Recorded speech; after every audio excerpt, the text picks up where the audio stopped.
Novel सिलसिले दिल के किस्त सफर 3 अज़कलम कामरीन नसारी। तुम यहाँ क्या कर रहे हो? जैसमीन दबे दबे अंदाज में चलाई। कैसी वो खूबसूरत अंग्रेजनी? जैसमीन के सवाल को नजरअंदाज करते सलमान ने दिलफरेब अंदाज में उसे देखा, जो मैरून लॉन्ग सिकरेट और जीनस के साथ सर पर ढीले अंदाज में सकारफ लिए उसे तीखी नजरों से देख रही थी। गोल्डन बालों से कुछ शरारती लटों ने उसे के खूबसूरत चेहरे पर कब्जा किया हुआ था। बाबा कहाँ हैं? अपने सवाल की नजरानंदाजी पर जैसमीन ने भी जवाब देना मुनासिब नहीं समझा था, जिसे देखते सलमान ने एबरू अचकाते उसे देखा था। पहले से भी ज्यादा खूबसूरत हो गई वो अंग्रेजनी। सलमान ने इसकी गिरे आंखों में अपनी ओशन बिल्लो आंखें गाड़ते देखा, जिस पर जैसमीन इसके देखने के अंदाज पर पजल हुई थी और उसी कैफियत के तहत वो सुर्ख सेब जैसी हो गई थी, जबकि मुकाबिल इसकी हया देखते हैरानकिन था। तुम शर्मा रही हो क्या जैसू? तुम मुझे पजल कर रहे हो सैम? वो नजरें चराते बोली। अपने इंग्लिश लहजे की वजह से वो मुस्लिम नाम आसानी दोहरा नहीं पाती थी, उसी लिए सलमान को सैम ही कहती थी कि सलमान कहने की कोशिश में वो सलमान को एक कक़े लगाने पर मजबूर कर देती थी, जिस पर जैसमीन ने शॉर्टकट ढूंढते इसका नाम ही शॉर्ट कर दिया था ताकि वो आसानी से बदला सके। आज से 5 साल पहले जब सलमान पेरिस आया था तो अपने चाचों के घर में एक गैर मुस्लिम लड़की को देखते जहां हैरान हुआ था, वहीं फिदा भी हो गया था। सफेद लॉन्ग फराक में चेहरे पर उलझन लिए एक गैर मुस्लिम लड़की को सादिया बेगम से सवाल करते देखा था। जब वो मासूमियत से सर पर सकारफ लेने का मकसद पूछ रही थी, मामा सर ये क्यों लेते हैं? मारिया को सर पर हिजाब लेते देखकर जैसमीन ने सादिया बेगम से पूछा था। हमारे मजहब में सर को कौर करने का हुक्म है, इसलिए ये सर पर लेते हैं। सादिया बेगम ने लंबी चौड़ी तफसील बयान करने की बजाय सिर्फ मुख्तसर जवाब दिया था, क्योंकि वो जानती थी कि जैसमीन को इस्लाम अपनी जानिब खींच रहा है। तो सादिया बेगम चाहती थी कि इस्लाम ही जैसमीन को उलझाए, ना कि वो चाहती थी कि जैसमीन के सवालों के जवाब वो खुद तलाश करे। जबकि पास खड़ा सलमान सिर्फ ये सोच रहा था कि यूनिवर्सिटी की स्टूडेंट होने के बावजूद भी वो कैसे इतनी मासूम थी। जवानी की दहलीज पर कदम रखते ही जहां वो बेहद हसीन थी वहीं मासूम भी थी। मैं तुम पजल नहीं कर रहा जैसू, तुम शर्मा रही हो बस, सलमान ने पुरकशिश अंदाज में उसे देखते बताया था, जिस पर जैसमीन की बस हुई थी। तुम कल भी बदतमीज थे और आज भी को सैम, वो आग बबूला होते बोली। जैसमीन के अंदाज को देखते सलमान का कहका लगाते उसे के करीब हुआ था। और तुम आज भी इतनी खूबसूरत हो जितनी आज से 5 साल पहले थी, बल्कि अब तो तुम्हारे हुस्न में हया के इजाफे ने उसे गरम लावा बना दिया है, जो मुझे कुछ ही पलों में जलाकर राख कर चुका है।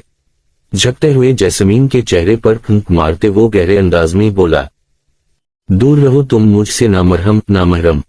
सलमान के बदले अंदाज और इसकी इतनी करीबी जैसमीन के होश उड़ा गई थी कि वो उसे सुनाती ऑफिस से भाग निकली। ये ना मरहम किया था, ये अंग्रेजन किया बोल कर गई है। कहीं ना महरम तो नहीं कह कर गई।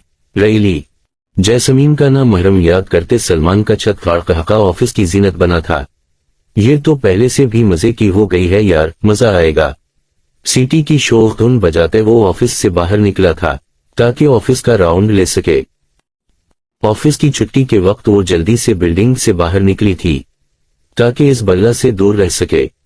टैक्सी लेकर वो जल्द शिराजी मैंशन पहुंची। घर के अंदर दाखिल होते भी इसके कदमों में एक डर सा था कि कहीं वो पीछे ही ना हो। बार बार पीछे मुड़कर देखते वो आगे देखना भूल गई थी, उसी लिए सादिया बेगम से जा टकराई। जैसू मेरी जान किधर, ध्यान है आपका? सादिया बेगम ने उसे गिरने से बचाने के लिए सहारा दिया। मामा अपनी यार। सादिया बेगम को देखते वो तशक्कुर भरी सांस खारिज करती इनके गले लगी थी।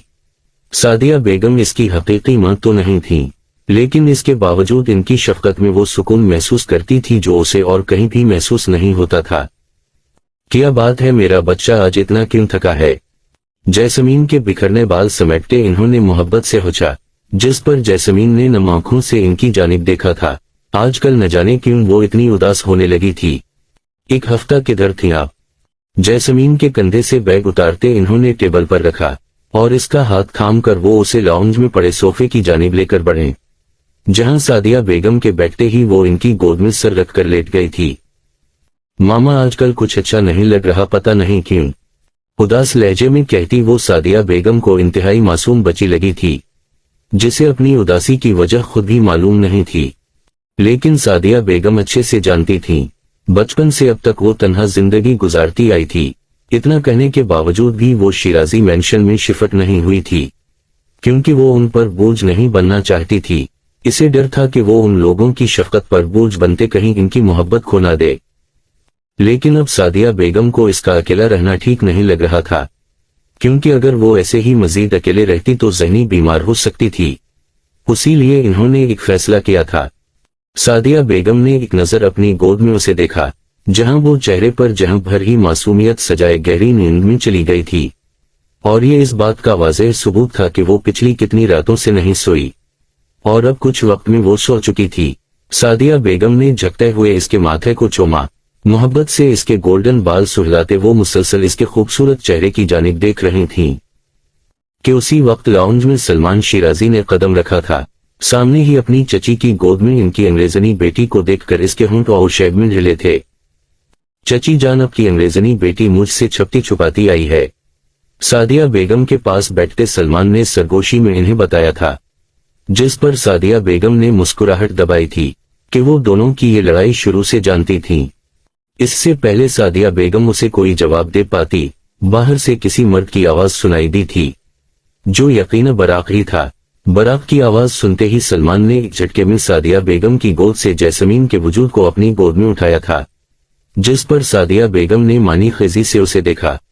खैर है ना बेटा जी, बेफिक्र रही, ये अंग्रेजनी मेरी ही है। मैं इसे कमरे में लिटा कर आता हूँ, आप इस गधे को देखे। फजूल में जैसू को देखकर उछलना शुरू कर देता है। बराक की जानिब इशारा करते सलमान ने मारिया के कमरे की जनाब कदम बढ़ाए थे। बदतमीज कहीं का। सलमान को जाते देखकर वो मुस्कुराते उठी थीं। वो इसकी जेलसी अच्छे से समझती थीं। बेवकूफ अंग्रेजन, इतनी खूबसूरती के साथ लाउंज में कौन सोता है। जैसमीन के ढलकते सर को सीने से लगाते वो अफसोस से बोला था। एमरीनी अंसारी नॉवेल्स। पेज की रीच गिर चुकी है। आप लोगों से दरखास्त है कि पेज को शेयर करें ताकि रीच ठीक हो सके। ये आज की किस्त है, कल वाली किस्त में सुबह ही अपलोड कर चुकी हूँ। शुक्रिया। कामरीन अंसारी।